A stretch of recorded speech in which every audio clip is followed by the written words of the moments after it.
رمضان لو فاتك مش هتعوضه، رمضان لو ضاع منك ما انتش هتعوضيه. كل الرمضانات اللي فاتت، وبعدين يا جماعه هنفضل لغايه كده، هنفضل لحد امتى بهذه الطريقه يا جماعه؟ عايزين نتعامل مع رمضان ده انه اخر رمضان في حياتنا، انه رمضان مودع، ان ده رمضان اخر رمضان في حياتنا واحنا بنجيب اخرنا فيه. اسمع الحديث الخطير ده. لا حديث، انا دلوقتي قلت لك ان الليله في رمضان لها قيمه واليوم في رمضان بعمرك كله. لا ده مش الليله ومش اليوم. انتوا عارفين يا جماعه احنا هنصوم قد ايه ان شاء الله في رمضان الجاي؟ حوالي 14 ساعه.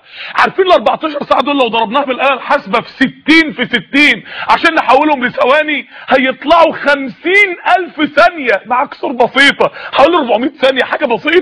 يعني الصيام يوم في رمضان ب50,000 ثانية، 50,000 ثانية يقوق عطش 50,000 ثانية يوم القيامة، 50,000 ثانية يقوق عطش وحر 50,000 سنة من أهوال يوم القيامة. يعني الثانية من رمضان بسنة من سنوات الأهوال والحر يوم القيامة. لا احنا بنتكلم عن حاجة لازم تركزي معايا، لازم تجيب آخرك في التركيز معايا، لازم كلك يبقى قلب الوقتي بيسمع كلام الله وكلام رسول الله صلى الله عليه وسلم عن رمضان. كل كلمة ربنا قالها عن رمضان في القرآن تزلزل القلب.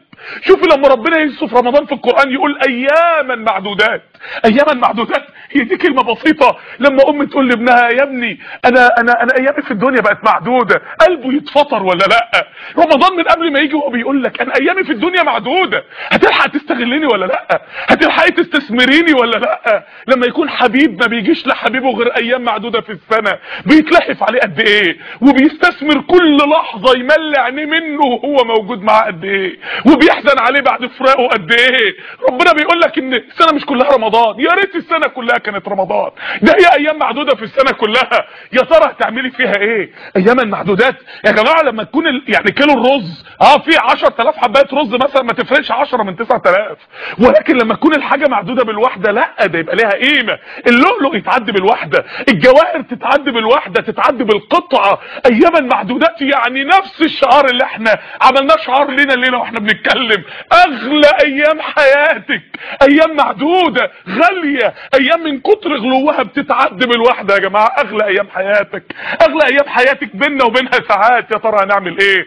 اسمعي بقلبك الحديث الخطير لرسول الله صلى الله عليه وسلم. رغم انف امرئ، رغم انفه يعني يتحط، راغم ده من الرغام التراب، يتحط مناخيره في التراب، يتمرمغ في التراب يوم القيامة، يتحط مناخيره في قاع جهنم في النار والعياذ بالله. ده اللي عمل ايه يا رسول الله؟ رغم انف امرئ ادرك رمضان ولم يغفر له. يعني قضية رمضان مش اللي يفوته رمضان مش هيخسر، ده هيهلك. اللي يفوته رمضان مش هيخسر يا جماعه، ده هيضيع. اللي يفوته رمضان ده امين السماء جبريل دعا عليه انه يرغم انفه، امين الارض محمد امن على هذا الدعاء عليه الصلاه والسلام. حس اذن يا اخواني هنسأل نفسنا قبل ما ننطلق في رحلة الليلة وفي درس الليلة. لا احنا عايزين نقول في مهرجان الليلة. ليه؟ مش ربنا بيقول فمن شهد منكم الشهر فليصم؟ شهد يعني مشاهد.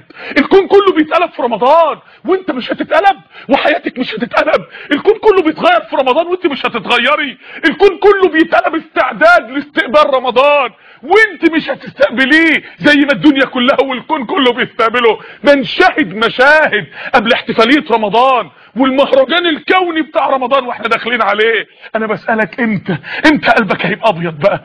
امتى صحيفتك هتطهر من الذنوب بقى؟ امتى ربنا هيرضى علينا بقى؟ امتى هننام واحنا حاسين برضا الله؟ امتى هنحس ان احنا قريبين منه واحباب ليه وغاليين عنده سبحانه وتعالى؟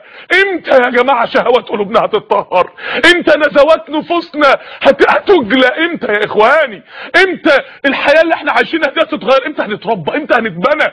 امتى هنبقى من جنود ربنا؟ يا باغي الخير اقبل، يا اللي عايز دنيا تعالى، يا اللي عايز ذرية تعالي، يا اللي عايز رزق تعالى، يا اللي عايز رضا الله تعالى، يا اللي عايز عتق من النار تعالى، يا باغي اي خير من خير الدنيا والدين والاخرة، يا اللي عايز رحمة، يا اللي عايز نفحات، يا اللي عايز مغفرة، يا اللي عايز ابواب الجنة الثمانية اقبل تعالى.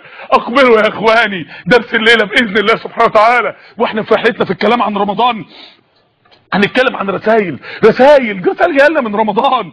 رسائل كأن رمضان بيبعت لنا رسائل، او واحنا بنتكلم عن رمضان. انا بسألكم يا جماعه، اللي مش هيتحل مشاكل حياته في رمضان هتتحل امتى؟